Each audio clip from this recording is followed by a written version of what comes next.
I remember the silence first, not the quiet that comes before dawn or the stillness of a man's last breath.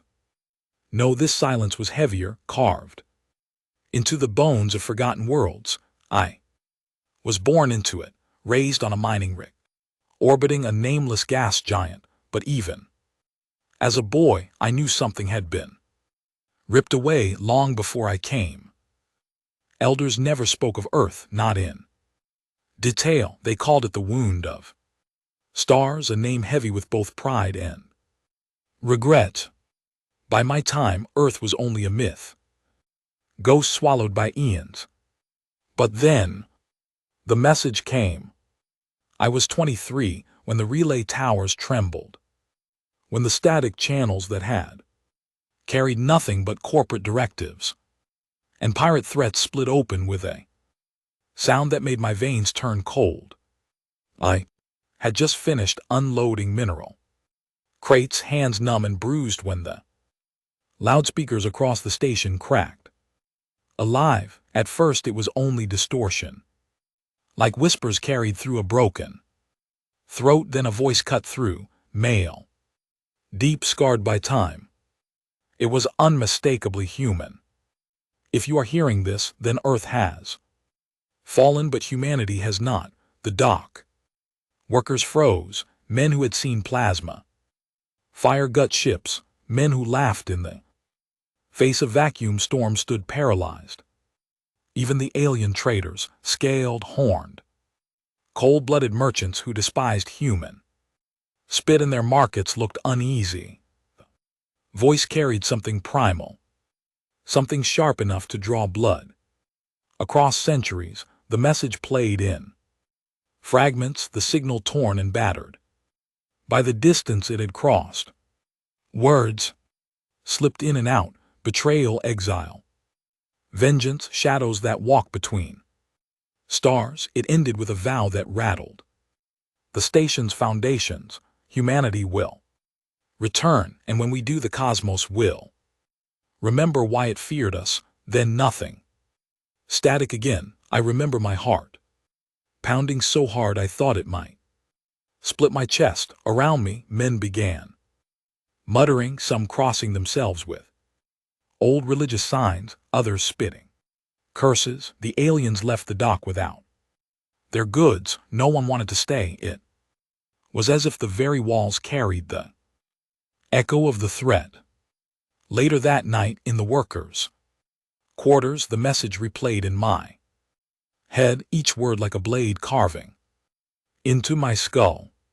My father had once told me that men like us were nothing but dust beneath the boots of the syndicates and empires. We mined, we bled, we died. But this message, this shadow from a planet none of us had ever touched, was a reminder that once we had been more. The next weeks changed everything. Across the colonies, the message spread like wildfire. Pirates claimed it was a human warlord returning from exile. Syndicate lords declared it an ancient hoax meant to stir rebellion. The aliens, they didn't argue, they armed themselves. Whole fleets began shifting position as if preparing for something no one wanted to say aloud. On the mining rig, I could feel the shift in men's eyes, the beaten look of laborers who expected nothing better than another broken day was gone. Now when they looked at each other, there was something sharper, fear, yes, but also hunger. As for me, I couldn't shake the voice.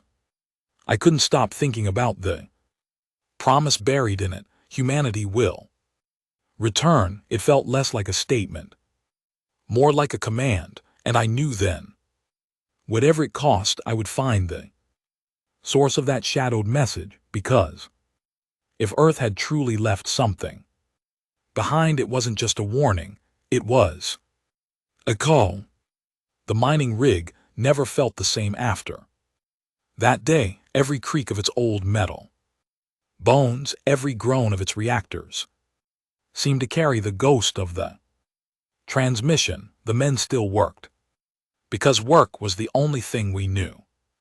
But their eyes carried a different weight now. It wasn't resignation. Anymore, it was restlessness sharpened. Dangerous. I could feel it in myself too, that voice had cut something loose inside me. Something I didn't know had been shackled all my life.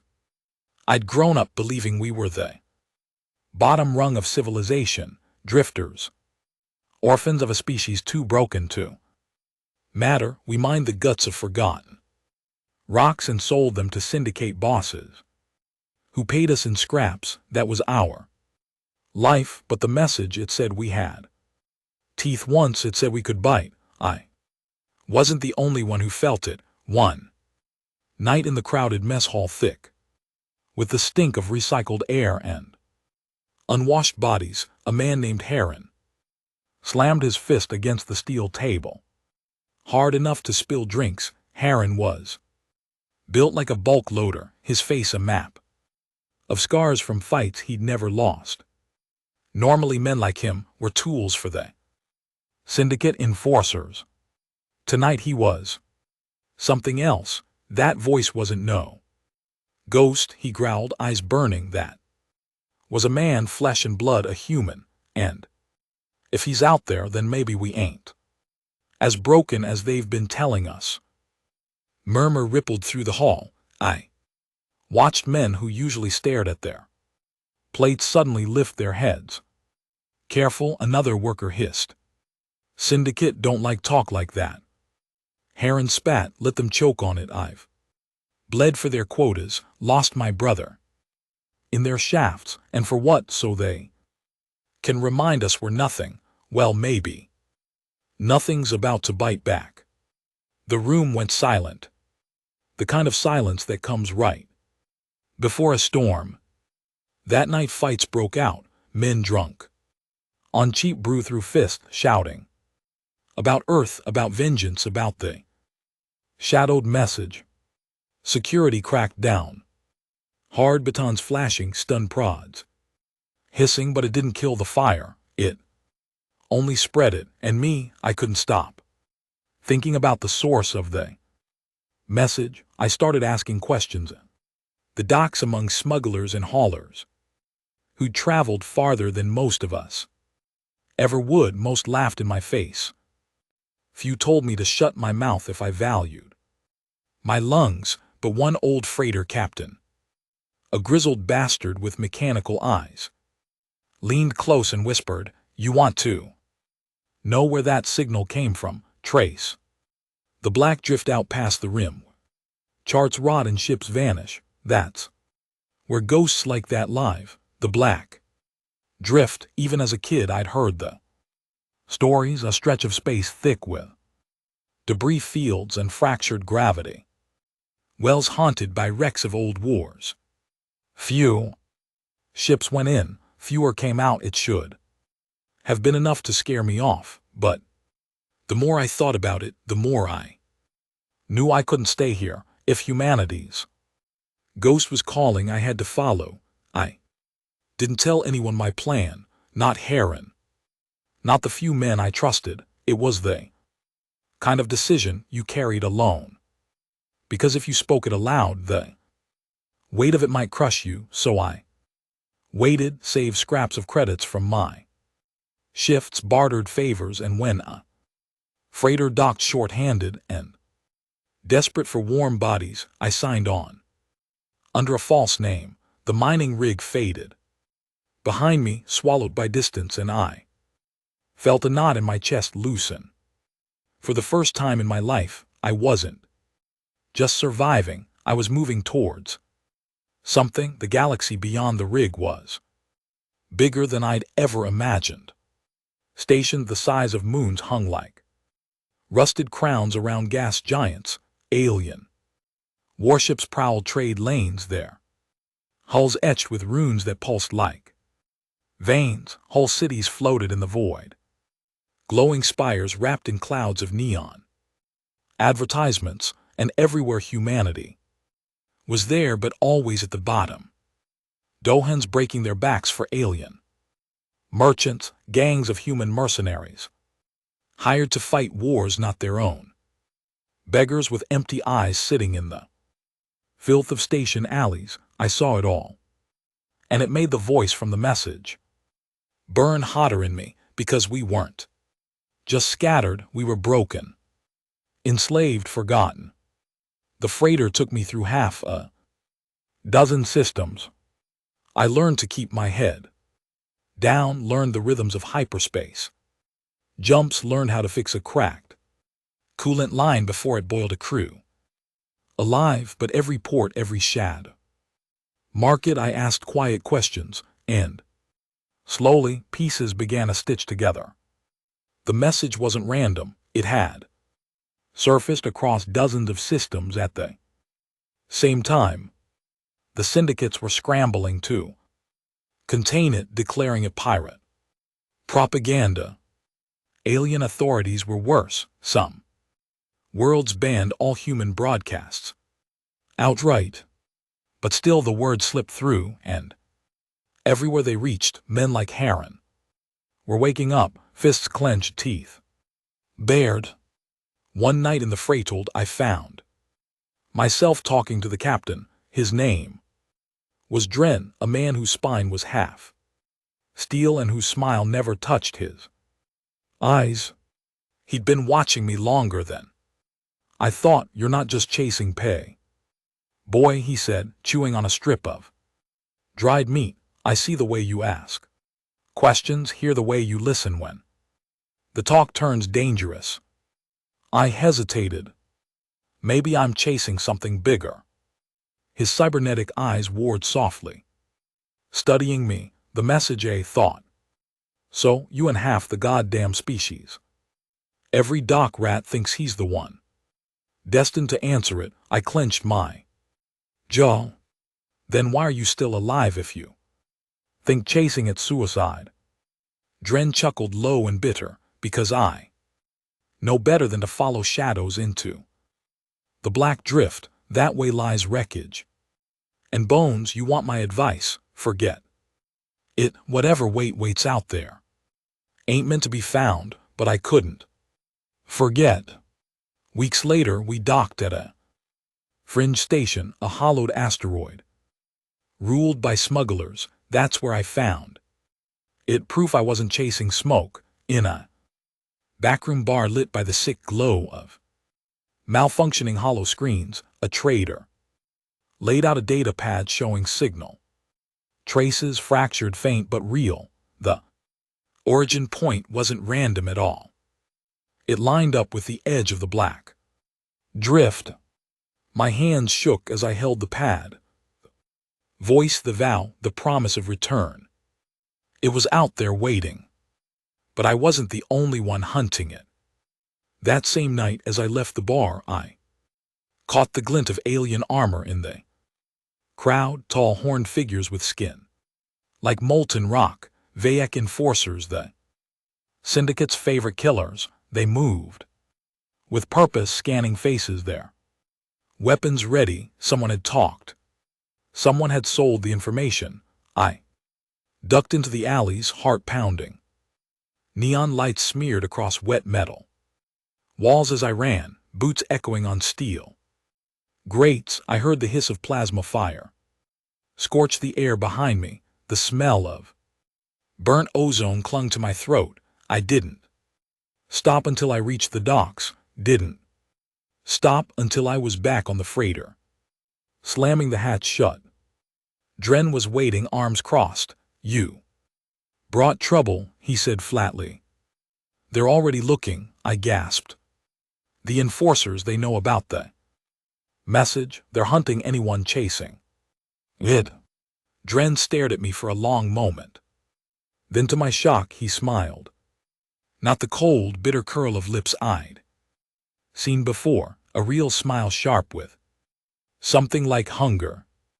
Good, he said. About damn time the galaxy remembered what it means to fear us. That night I realized something. Dren wasn't just a smuggler, he was waiting. Two men like him had been waiting years for a spark, and the shadowed message had lit it, but sparks spread in fire. Draw's enemies, already syndicates and alien rulers, were moving to snuff it out, and me, I was no longer just a miner chasing a whisper. I was a man. Marked, hunted, the black drift was calling, and I knew now I wasn't going alone. The closer we drew to the rim, the heavier the air felt, even inside the ship's recycled vents. Word of riots reached us on every channel. On one world, human workers had torched a syndicate refinery. On another, soldiers had refused alien orders and carved their own banners into the streets. The message was no longer just a ghost, it was a weapon, but weapons cut both ways.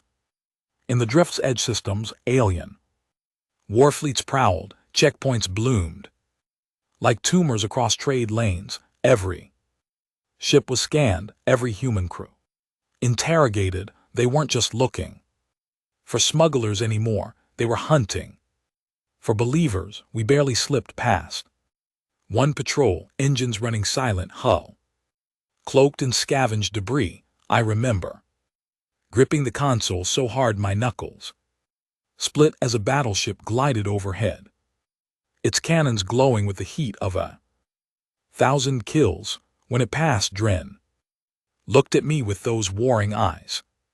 Still think you want to chase this? I swallowed the fear burning my throat more than ever. And I meant it, because by then it wasn't just about me. It wasn't just about a voice across the stars. It was about the men I'd left behind, the broken workers with restless eyes, the riots, the blood spilled for a spark of pride. Message had awoken something bigger than me, bigger than all of us. The black drift loomed ahead, a stretch of space blacker than night, littered with broken ships frozen in silence. Somewhere in that graveyard, the truth waited, and I knew one way or another I was going to find it. The black drift wasn't space, not in the way most men understood it. Space at least had silence and distance, a clean void that let you breathe if you didn't think too much about dying in it. The drift was different. It was a graveyard, a place where silence pressed against the skin, like a hand trying to smother you, where every shadow carried teeth. From the moment we crossed its edge, I felt it. The stars seemed dimmer, swallowed by endless stretches of wreckage. Hulks of ships drifted in eternal orbits, twisted metal spines piercing the dark. Some were so massive they looked like broken cities. Their towers snapped in half, their holes scarred by battles fought long before I was born. Others were just fragments, jagged plates spinning like blades, littered with frozen corpses drifting in slow circles. I pressed a hand to the glass of the viewport, breath fogging it. My chest tightened as I stared into the abyss. This was where the message had come from, somewhere in this graveyard of steel and bone. The voice of Earth still lingered. Dren stood beside me, arms folded, his cybernetic eyes glowing faintly as they tracked debris. "Welcome to the place where empires die," he muttered. The ship groaned as we threaded through the wreckage. Engines low, every move calculated. One wrong push of the thrusters and we'd scrape against a hole big enough to tear us apart. The crew kept their voices low, as if even sound itself could wake the dead here. I couldn't tear my eyes from the wrecks. Some bore alien markings, glowing sigils that had long since gone dark. Others were unmistakably human, old battleships, their names scorched away, but their shapes still familiar. Their presence here was proof humanity had fought in this place once, bled here, left pieces of itself behind, and maybe, just maybe, it had left more than That, 3 days into the drift, we picked up the first signal. It was faint, broken, a stuttering pulse buried beneath static. At first we thought it was just interference from the debris fields, but when we cleaned it up, it became clear. It wasn't random, it was structured. Repeating, my heart hammered as the pulse filled the cabin, a low throb. Like a heartbeat, Dren leaned over the console, frowning. That's no accident, someone wanted it. Heard it's human, I whispered, not even sure how I knew. The rhythm carried something familiar, something that made the hair on my arms rise. We followed it. Hours stretched into days as we wove deeper into the drift, the wreckage growing denser, darker. Shadows played tricks on the eyes. Sometimes I thought I saw faces in the twisted hulls, hands pressed against glass, eyes watching. Men whispered of ghosts, of voices calling their names through the comms. One of the crew swore he saw his dead brother walking across the hull in the void. He hanged himself in his bunk the next morning. Still we pressed on, because beneath the madness, the signal grew stronger. On the 5th day we found it. The wreck loomed out of the dark like a god's carcass. It was massive, larger than any human vessel I'd ever seen. Its hull was blackened, torn open in places, but its bones still held the shape of something powerful, something built for war. Faded lettering stretched across its side, the edges scorched and unreadable. But I could make out enough. Science or surveillance or something worse. The signal pulsed from deep within its shattered frame. We docked. Stepping onto the derelict was like walking into a tomb. The air was thin, stale, carrying the stink of rust and something older, something rotten that clung to the back of my throat.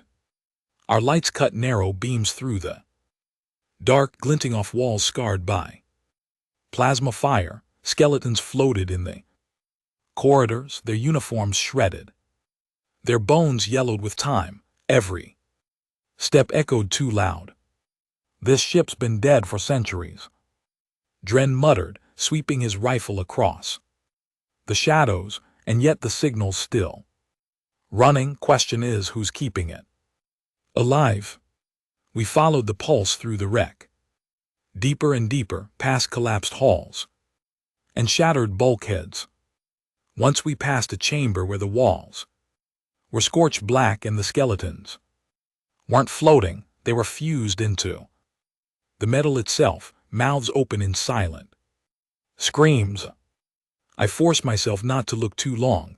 At last we reached the heart of the ship.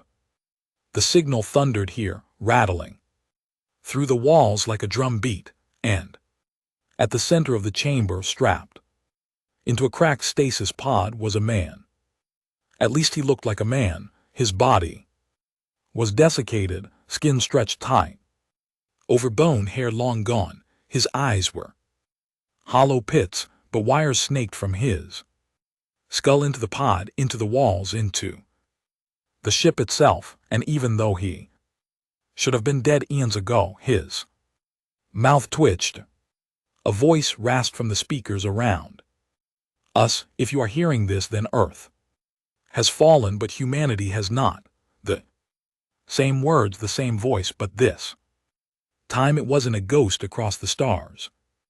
It was here, alive, or something close enough. I stumbled back, breath caught in my throat. My mind screamed that this wasn't possible, that no man could survive like this, kept alive by machines long past their breaking point.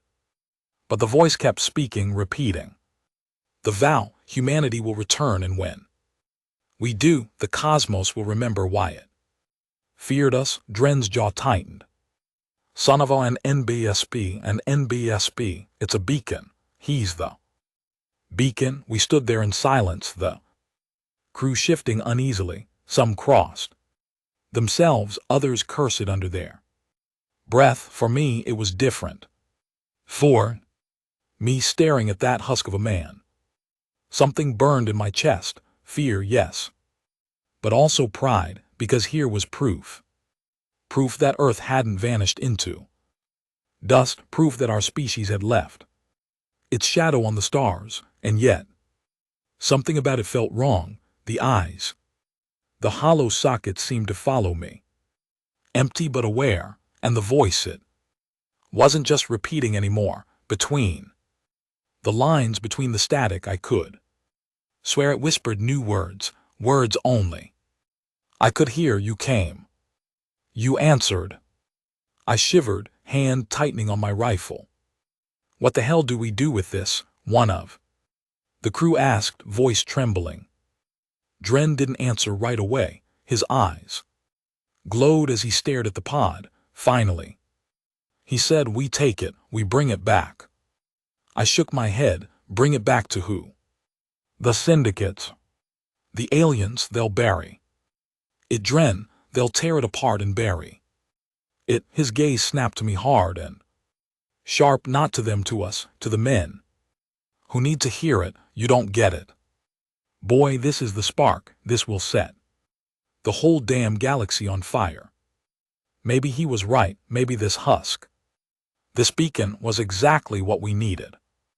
But deep down in the pit of my stomach, I felt the wrongness again, felt the weight of that hollow gaze, because if this was the spark, then fire wasn't the only thing it promised. Fire burns everything. Still, we began the work, disconnecting the pod, hauling it back toward the ship. The signal pulsed louder with every step, echoing through the drift. And as we moved, I swore I saw shadows shift in the wreckage, shapes gliding through the dark just beyond the reach of our lights. We weren't alone. The attack came before we reached the ship. It started with a flicker in the lights, then the sharp crack of gunfire. Figures burst from the dark, tall, armored, eyes burning red. Not human, not alien either, something else. They moved like machines, precise, relentless, their bodies a twisted fusion of steel and flesh. Weapons spat fire, cutting down two of our men before anyone could scream. I dove behind a bulkhead, heart slamming. Dren shouted orders, rifle blazing, sparks flashing across the walls. The pod lay between us, wires dangling, the beacon's voice still rasping through the speakers. Humanity will return. I gritted my teeth, raised my weapon, and fired. One of the things fell, sparks showering from the hole in its skull, but more came, claws scraping, eyes glowing. The drift was awake now, and it was hungry. Gunfire lit the dark like lightning.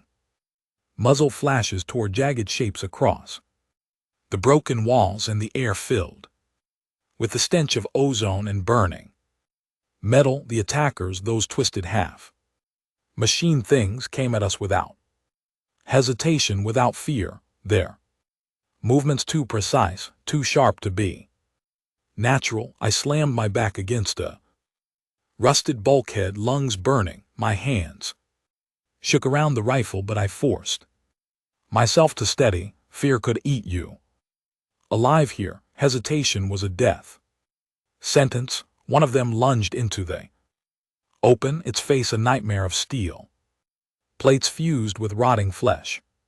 Its mouth was sewn shut, but its eyes glowed bright as plasma fire. I squeezed the trigger. The recoil slammed into my shoulder, shots tearing through its chest. Sparks showered the floor as it staggered, then collapsed, twitching like a puppet with its strings cut. But three more stepped over its corpse. Fall back. Dren's voice roared above the chaos. His cybernetic eyes flared as he laid down, covering fire. His shots unnervingly accurate, punching holes through heads and limbs. The crew scrambled around him, dragging the Beacon pod across the floor, the voice. Inside it rasped louder now, echoing. Over the gunfire, humanity will return. Humanity will return. It felt less like a promise and more like a curse. We retreated deeper into the corridor, boots splashing through stagnant pools of coolant. One of the crew tripped, Jairn, a kid, barely old enough to hold a rifle. The machines were on him in seconds. He screamed once before claws tore his throat open. The sound lodged itself in my skull, and I couldn't shake it as I fired blindly just to push them back. We reached an intersection where the corridor split 3 ways. Dren slammed his fist against the wall, cursing. "They're hurting us," he spat. "God damn. Things are hurting us." He wasn't wrong.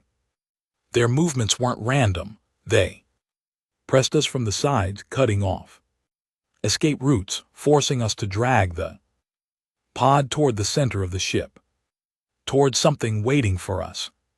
We barricaded ourselves in what looked like an old command center, the door half collapsed, consoles shattered. The crew dropped the pod in the middle of the room, its cables trailing like veins. The voice didn't stop.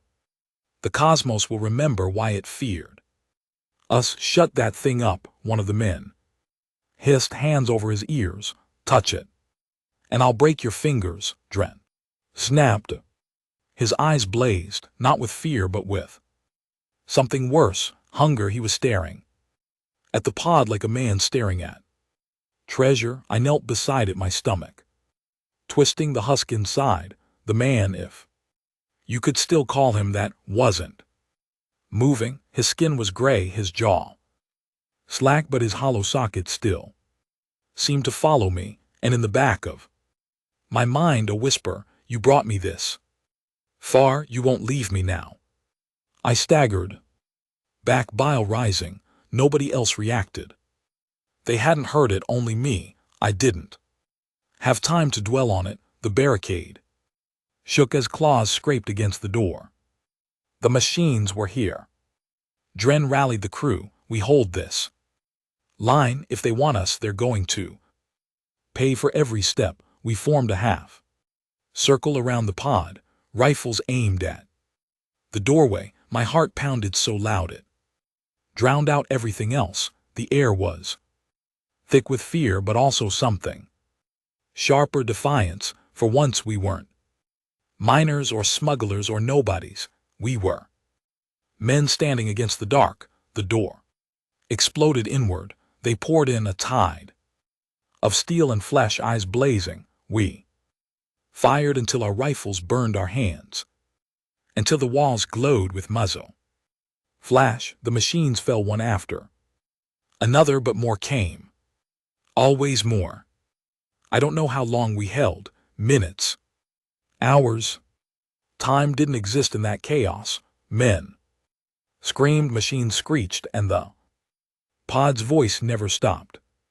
Humanity will return. Then the power surged. The consoles flickered to life, glowing with symbols I didn't understand. The pod pulsed, cables writhing like living things. The dead man's mouth opened, and for the first time the voice didn't come from the speakers. It came from him who carries the blood of earth. He croaked, his words dry as ash but sharp enough to freeze me in place. The crew faltered, weapons lowering. Even the machines paused, their movements stuttering as if waiting, and then his hollow sockets turned to me.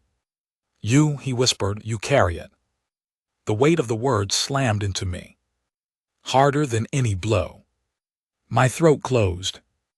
"What are you talking about?" He ignored the question. His jaw cracked wider. A horrible sound, and his voice thundered through the chamber, filling every corner of the wreck. "Protect the fire, return the fire, but the stars, until they remember your name." The machines shrieked as if in answer. Their hesitation vanished, and they Surged forward again. Dren grabbed my arm, eyes wild. He chose you, do you understand what that means? You can't die here, not now. Before I could respond, one of the machines leapt over the barricade, claws raised. Dren shoved me aside, took the blow in his chest. Metal tore through. Flesh and blood sprayed the walls. He roared, jammed his rifle against the thing's head, and pulled the trigger. The explosion blew them both apart. For a heartbeat, the world froze. Dren's body hit the ground, smoking, his cybernetic eyes flickering once before going dark. I didn't think, I just acted. I grabbed the pod's cables, ripped them free, and slung the beacon onto a grav cart. My hands were slick with blood and oil, my vision blurred by smoke, but I pushed through the chaos. The machines clawed at me, at the pod, but something about it seemed to repel them. They circled, snapping, but didn't strike. I ran. The corridors blurred together, wreckage and fire and shadows. The voice whispered in my skull the whole way, you carry the fire, you will return us. I didn't know what it meant, didn't know why it had chosen me, or what I was supposed to do with this cursed burden. All I knew was that Dren had died to give me a chance.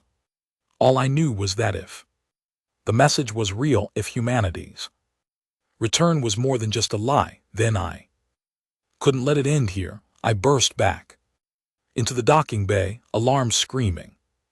The ship's engines roared, crew waving me on. I shoved the pod aboard and collapsed beside it, chest heaving, ears ringing as the ship tore free of the derelict. The wreck fell behind us, swallowed by the shadows of the drift. But the voice didn't fade, it stayed with me, deep in my bones, whispering promises I wasn't sure I wanted to hear. The cosmos will remember why it feared us, and I realized then this wasn't just about survival anymore. This was about war, because whatever that beacon was, whatever fire it carried, it had chosen me to bear it, and the galaxy would burn before I let it fall. The ship's engines screamed as we tore free of the black drift. The hull rattled like it was about to split in half, alarms flashing red across every panel. Behind us, the derelict shrank into the dark, swallowed by wreckage and shadows, but it didn't feel like we'd escaped. The pod sat in the cargo hold, strapped down with cables, its surface glowing faintly now, as if the thing inside it was awake. Every pulse of its light made the crew shift uneasily, like rats too close to a fire. I couldn't blame them. Even when I wasn't near it, I could hear its whispers in the back of my skull. Not words, not fully, but impressions. Hunger, fire, return. I hadn't slept since the escape. My body begged for rest. But every time I closed my eyes, I saw Dren falling, blood spraying, his eyes flickering dark. His voice still rang in my head. He chose. You don't die here. I didn't want it. I hadn't asked for it, but the pod, whatever it was, had tied itself to me. And men were starting to notice. Crew had been cut in half by the fight. Those who survived were hardened, angry, desperate. In the mess hall they argued in low voices, shooting glances at me when they thought I wasn't listening. We should destroy it, one man snarled. Gyron's dead, Dren's dead, half of us are in the void because of that cursed thing, and waste the only proof we've got of Earth. Another snapped. That signal is worth more than this ship. We could sell it to the syndicates, the warlords, the aliens. They'd pay enough to buy us whole fleets. Sell it, the first spat. They'd tear it apart and bury it. You think the galaxy wants humanity to rise again? No, they Want us in chains, and that thing he jabbed a finger toward the hold, that thing's the key to keeping us buried. They turned to me then, waiting. Testing. What do you think? One asked. I didn't answer right away. My throat was dry, my mind running circles, destroy itself. It keep it, every path carried death. Finally, I said it chose us for a reason. If we hand it over, we betray everything we are. If we destroy it, we kill the last fire we've got. So no, we keep it, but we don't use it for credits, we use it for us. Silence fell. They stared, measuring me, weighing the steel in my voice. One man muttered, "Sounds like Dren." Maybe it did, but Dren was gone, and the weight was mine.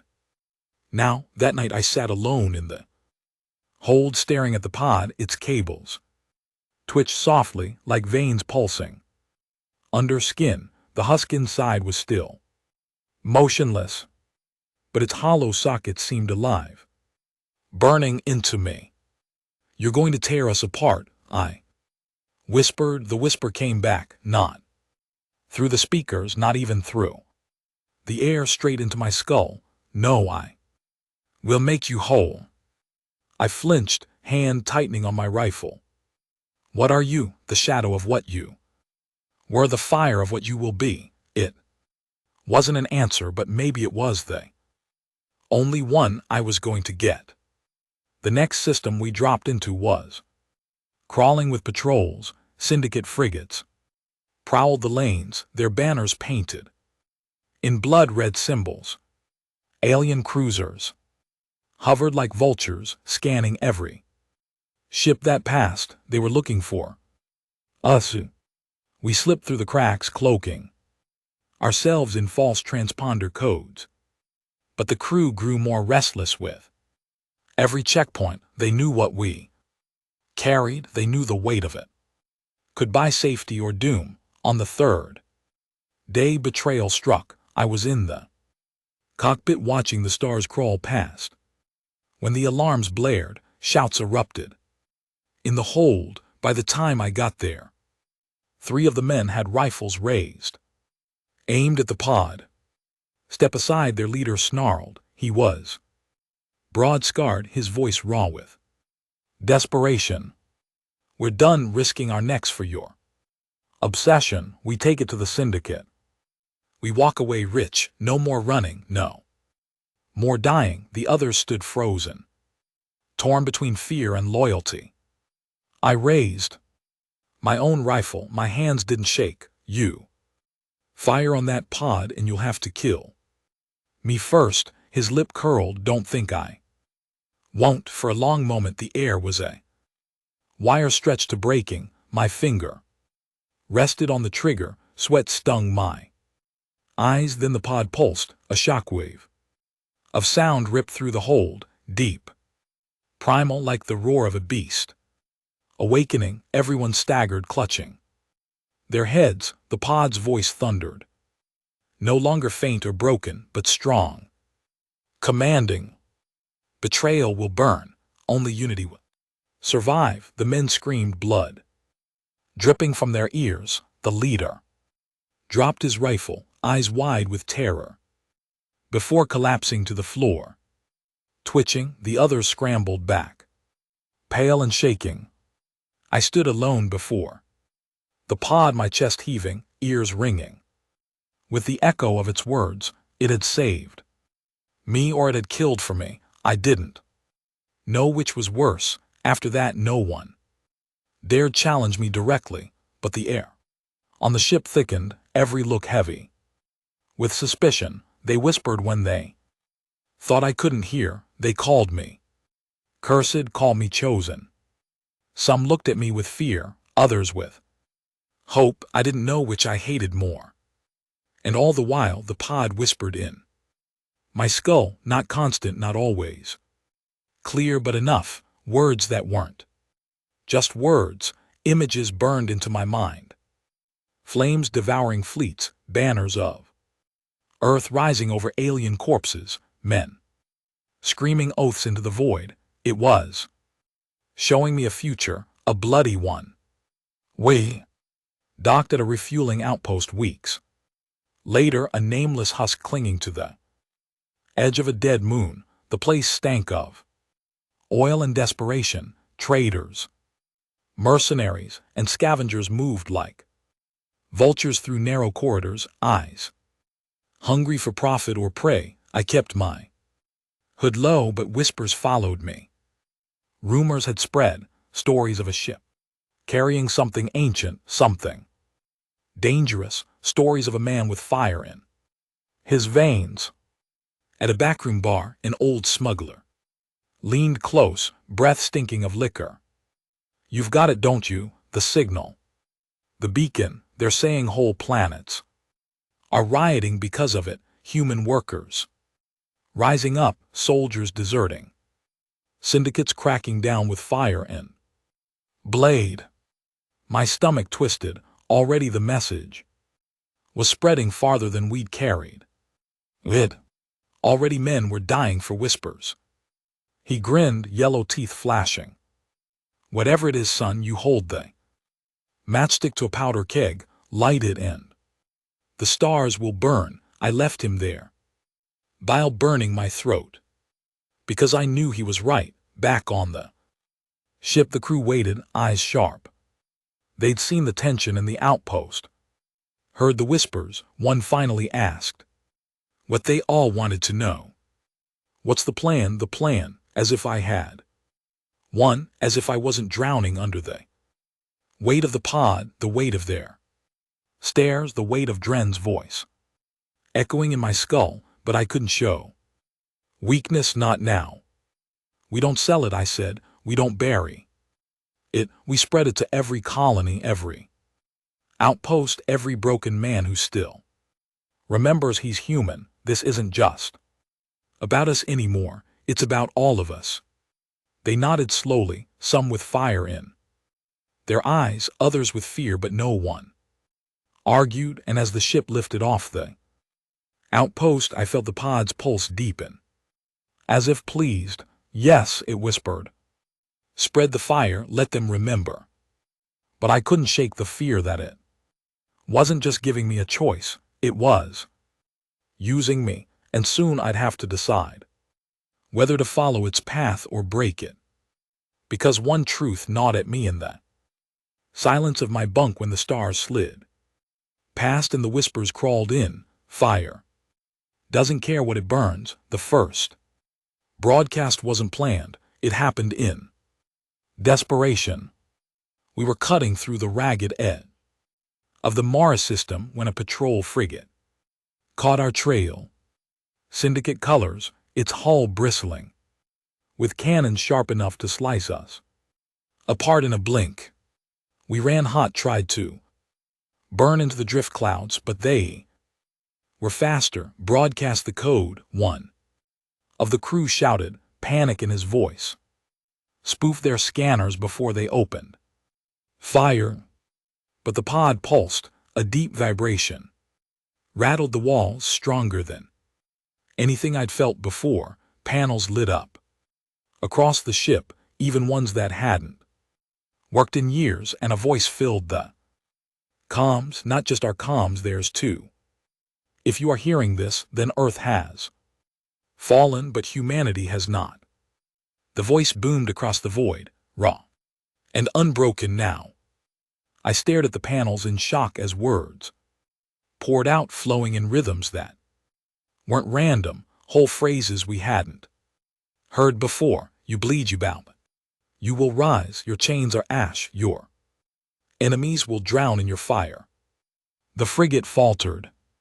Its engines stuttered. Through the viewport I saw its lights flicker as the crew inside heard it. Human crew pressed into syndicate service. I imagined their faces, eyes wide, hearts pounding, the fire inside them awakening just like it had in me. Then the guns turned, not on us but on their own masters. Explosions ripped through the frigate's hull, tearing it apart from within. In seconds the ship was just debris, drifting in the void. We escaped, but we didn't escape quietly. The message had been carried on every channel to every ear in range. By the next system, riots had already broken out on Syndicate worlds. Human workers had downed tools, stormed checkpoints, seized weapons. In some places, they were slaughtered in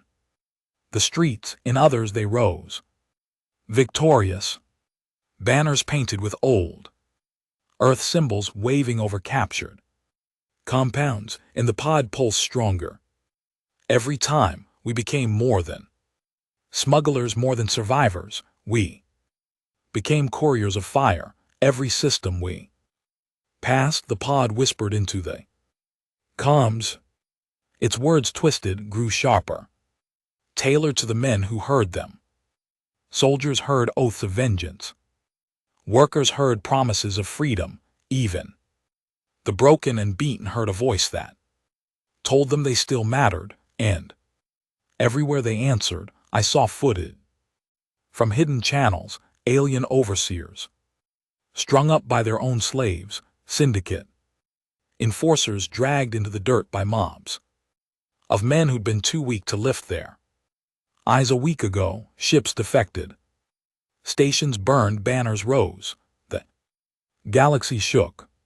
But the weight of it pressed down harder on me with each broadcast, because the whispers in my skull weren't just for others, they were for me. You are the vessel, you are the hand. Spread the fire until the stars scream your name. It thrilled me, it terrified me, and it tore my crew apart. The hold was thick with argument one night, men pacing, voices low but sharp enough to cut. This is suicide. One spat. Every fleet in the quadrants hunting us. You think we'll live long enough to see whatever this fire is supposed to build? You've seen the uprisings. Another shot back. It's working. For the first time in centuries, humans are fighting back. Don't you feel it? That fire in your chest? That's what we've been waiting for. The first man sneered. You sound just like him. Their eyes cut to me. I stayed silent, hands clenched tight at my sides, because I didn't know which one I agreed with. Finally, a third voice broke in, low, bitter. Doesn't matter what we think, he's the chosen one. Remember, the pod picked him. We're just along for the ride. That stung worse than a blade, because he was right. The pod had chosen me, time itself to me, and whether I wanted it or not, the crew saw me as something more than a man now, some with hope, some with fear, and both felt like chains tightening around my throat. Retaliation came swift. The alien dominions moved first, their fleets blacking out whole skies where humans had risen. They burned cities until they were nothing but ash. Syndicate bosses followed, cutting off food supplies, flooding the streets with mercenaries. Entire colonies vanished in a week, their populations silenced. But the fire didn't die. If anything, it spread faster. Every atrocity only fed the rage. Every massacre carved deeper into our resolve. For every man slaughtered, 10 more rose. Still the cost was heavy, too heavy. We passed through a colony once. What was left of it, the air stank of blood and charred stone. Bodies hung from the gates, human and alien alike. Children picked through rubble for scraps, their eyes hollow but burning. They swarmed us when they saw the pod, clinging to its pulse like moths to flame. Is it true? One boy whispered. Is Earth coming back? I didn't know how to answer. The words caught in my throat, so I just nodded. His eyes lit up, brighter than the fires around him, and it broke something inside me, because I wasn't sure if I'd just given him hope or condemned him to a fight he couldn't win. The breaking point came in the black between systems. I woke to the Sound of boots in the corridor, hushed. Voices outside my bunk. I reached for my rifle just as the hatch slid open, 3 of them rifles leveled. Faces set, we're ending this there. Leader said, his hands shook but his eyes were steady, the pod, the uprisings, the blood, it's too much. You've led us into a war we can't win. I rose slowly, rifle in hand. And what's your plan? Hand it to the syndicates, the aliens, you think. They'll reward you, they'll slit your throats and bury the fire so deep no one ever finds it again. Maybe, he said. But at least we'll live long enough to see tomorrow. The pod pulsed then, its light flooding the room, their faces twisted, sweat beading on their skin as its voice filled the air. Traitors burn, the fire does not forgive. The men screamed, clutching their heads. Blood trickled from their noses, their ears. 2 dropped their rifles. Convulsing, the 3rd raised his weapon. At me anyway, teeth bared. I pulled the trigger first. The shot echoed like thunder. His body crumpled, eyes still wide with hate. The silence after was worse than the fight. I stood there, chest heaving, rifle shaking in my hands, the pod's glow washing over me. Like judgment, I hadn't killed him to save myself, not really. I'd killed him because the pod wanted it. Because in that moment its fire burned hotter in me than my own will, and that terrified me more than the mutiny. We buried them in the void, their bodies drifting out into endless dark. The crew stood silent, their faces grim, their eyes fixed on me. Not one of them said a word, but I felt the gap widen between us, a chasm carved by fear and fire. Some of them still followed me willingly, some followed because they feared the pod, and some only followed because there was nowhere else to go. I couldn't tell which ones were which anymore. The next broadcast came. Unbitten, the pod lit up, hijacking the ship's comms, its voice booming into every frequency. This is the fire of Earth. This is the shadow of your chains. Rise or be forgotten. I slammed my fists against the console, shouting for it to stop, but it didn't listen. Its words spread across half a dozen systems, loud enough for every ear, friend and enemy alike. Within hours we were hunted. Syndicate fleets cut across our path. Alien dreadnoughts prowled the skies. Every station, every port, eyes watched for us. We'd become more than couriers. We were the face of the fire now, and the galaxy was closing its jaws. That night, I sat alone in the cockpit, staring at the stars. My hands trembled, my chest ached with the weight of it all. Why me? I whispered. Why choose me? The pod pulsed in the hold. The whisper slid into my skull. Because you burn. Because you will not break. Because they will follow you into the dark. I closed my eyes, jaw tight, and if I don't want it, then they will burn without you, but they will burn all the same.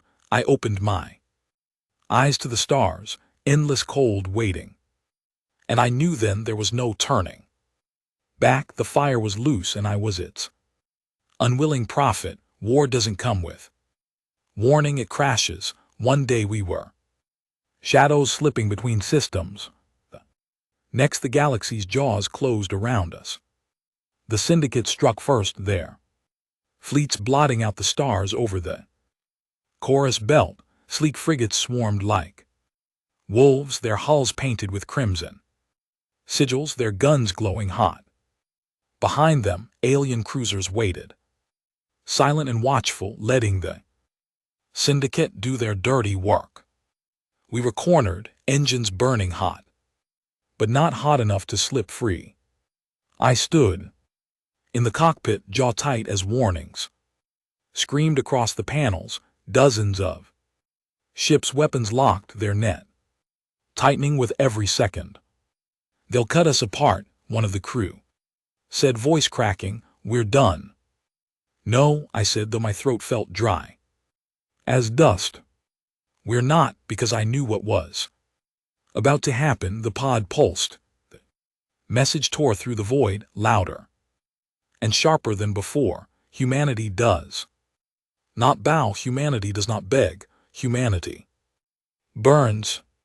It hit like a storm. The syndicate comms lit up with screams. Their human crews staggered at their stations, clutching their heads. I saw ships stutter, formation break. Some turned their guns on their masters, others simply fled, engines flaring as they vanished into the dark. But not all.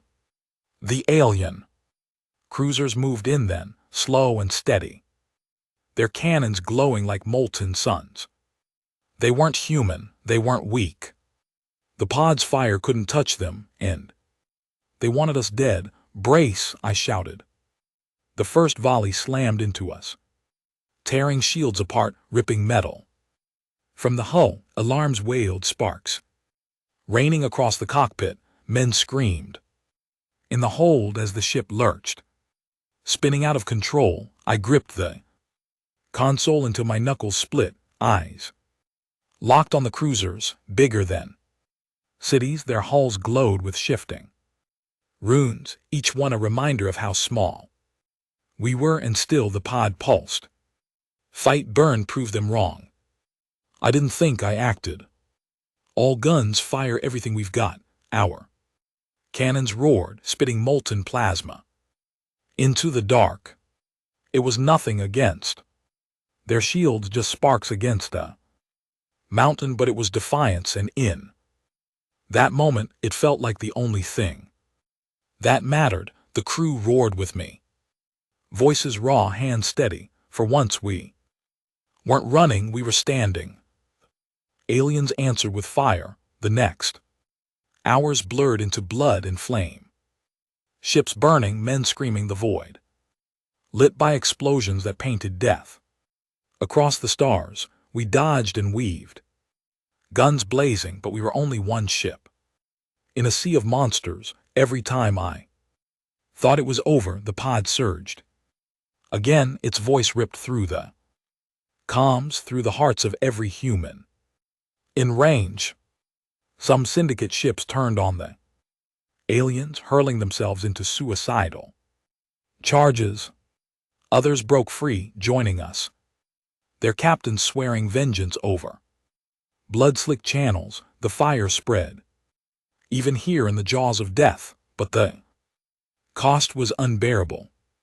I watched allies torn apart by alien cannons, their screams cut short in bursts of static. I saw men burn alive in the hold when a plasma strike ripped through the hull. I smelled smoke and blood, felt the sting of shrapnel slicing my arm, and through it all the pod whispered in my skull, calm and cold, "This is only the beginning. We survived the battle, though I don't know how." Our ship limped through the wreckage, hull torn open, engines bleeding fire. Half the crew was gone. Those who remained were broken, hollowed, their faces carved by exhaustion and grief. But they still looked at me, always at me. "What now?" one asked, voice barely a whisper. I didn't have an answer. My chest felt like a hollow cave carved out by loss. Dren's death still haunted me, but now it was joined by a dozen more faces, men who'd followed me into fire and never come out. And yet the pod pulsed, stronger than ever. Its whispers filled me, not with grief but with hunger. The fire is fed, more will rise, more will burn. You are the hand. I wanted to scream at it, to tear it apart with my bare hands. But I couldn't, not when its voice had turned cowards into warrior slaves, into rebels, not when it had given us a chance, even if that chance was soaked in blood. So I swallowed my rage. Clenched my fists and gave the only answer I could. We spread it farther, louder until the galaxy can't ignore us. The crew nodded, some with fire in their eyes, others with the hollow resignation of men who had no choice. And the pod pulsed in approval. The uprisings grew, every system we passed.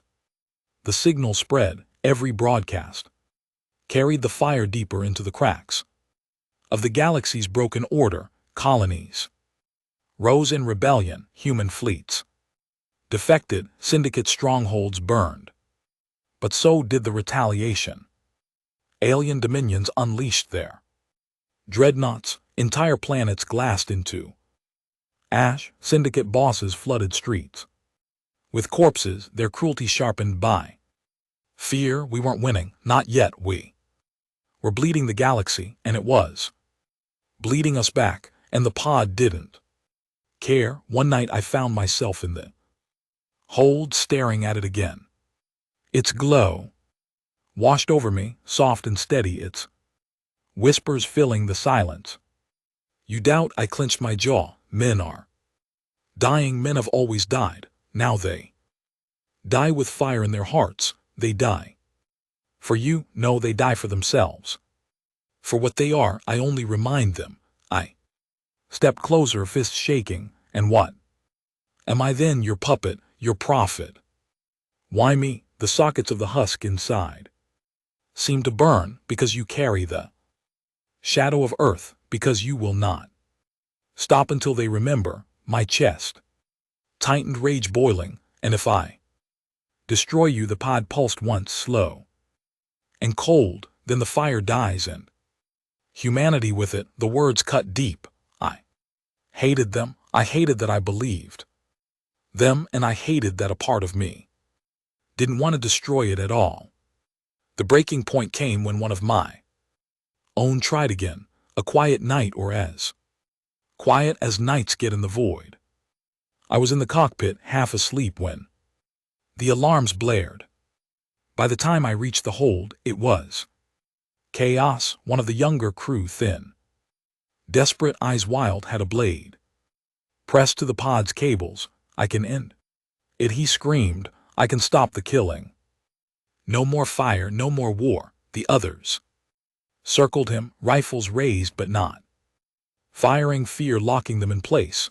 I leveled my own weapon. Put it down. He shook his head, tears streaming. You don't see it. It's using you. It's using all of us. You think this fire is ours. It's not. It's poison, and it'll kill us all. The pod pulsed, its voice booming through the hold. Traitor, weak, burn. The boy screamed, clutching his head, blood pouring from his nose. He collapsed to the floor, twitching, dead before he hit the ground. Silence. The crew stared at me, horror etched into their faces, not because he was dead, but because the pod had killed him, and I hadn't stopped it. And maybe deep down they wondered if I'd wanted it dead too. That night I couldn't sleep.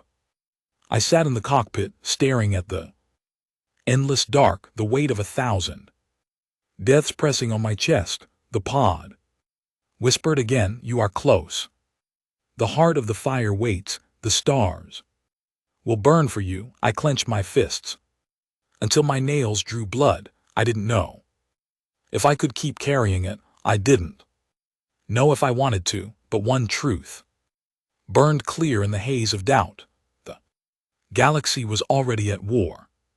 With or without me, with or without the pod. The fire was loose, and there was no putting it back. All I could do now was decide whether to guide it or let it consume us all. The war followed us like a shadow. No matter where we ran, no matter what backwater we hid in, the fire spread.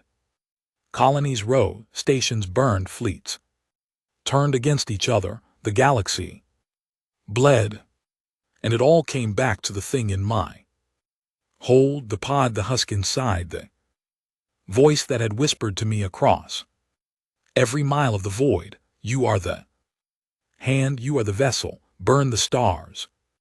Until they remember, every word drove deeper into me until I couldn't tell whether they were whispers or my own thoughts, and now the galaxy wanted its prophet dead. The fleet that cornered us wasn't syndicate, it wasn't alien, it was both.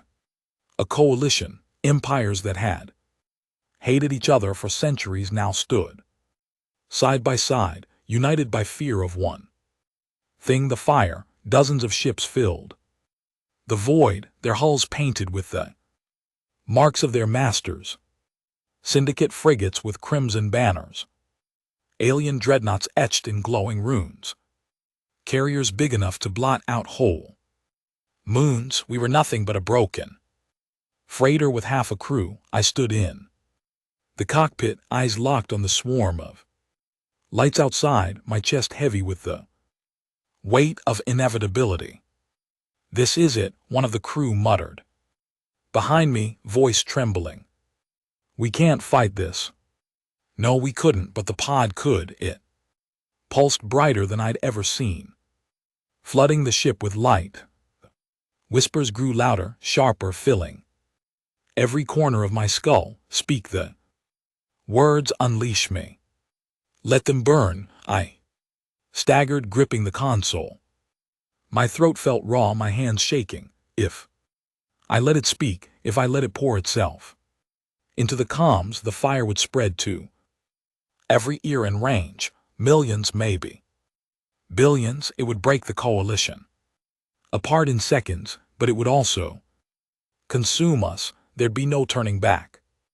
And if I stayed silent, if I killed it, here maybe, just maybe, the galaxy could heal before it tore itself apart. The choice pressed down on me like a blade at my throat. The fleet moved closer, their weapons glowing. A voice crackled over the comms, cold and sharp. "Human vessel, power down and surrender. The artifact, do this and you will be spared. Resist and you will be annihilated." Lies, they wouldn't spare us. They couldn't, not while the pod still breathed. The crew looked at me, their faces carved by fear and hope, waiting, always waiting. One of them whispered, "What do we do?" "Captain, captain."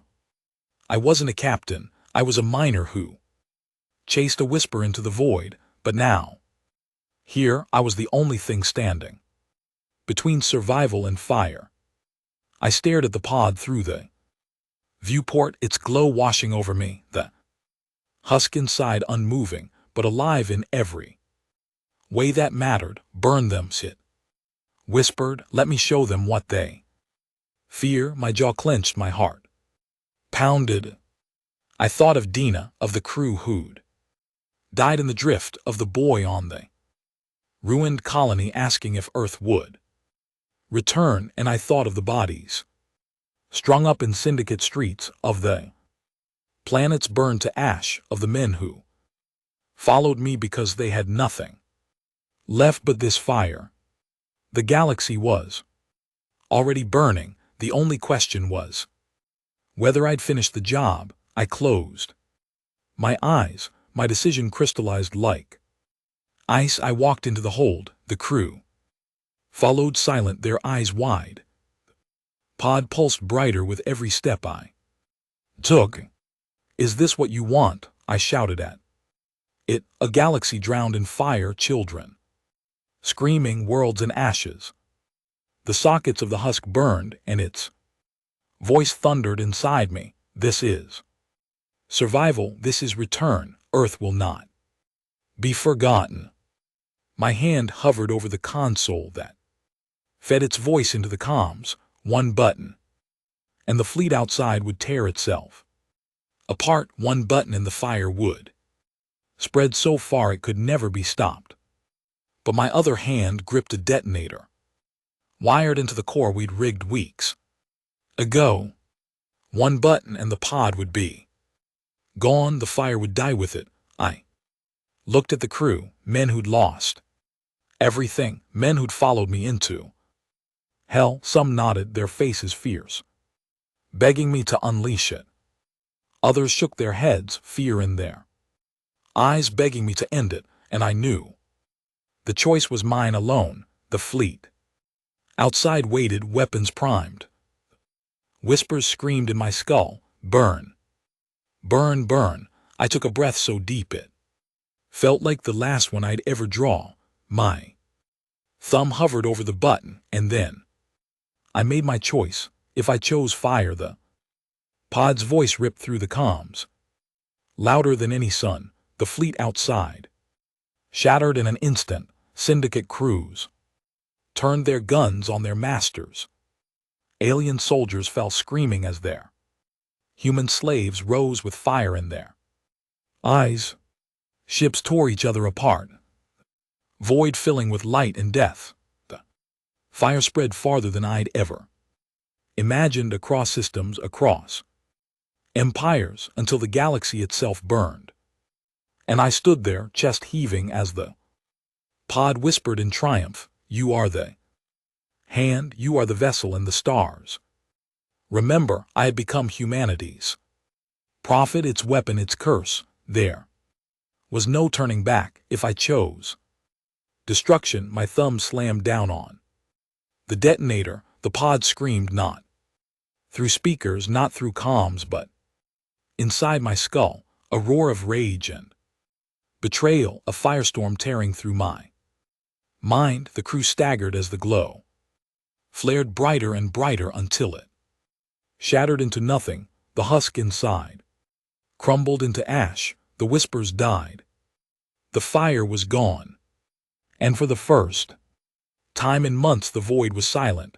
The fleet outside closed in, their guns glowing, but in that silence I felt something I hadn't felt since the beginning: peace, even if it lasted only a moment. Either way, the choice was mine, and it would shape the galaxy for eons, because whether I unleashed the fire or destroyed it, one truth would never change: humanity had been remembered, and the stars would never forget.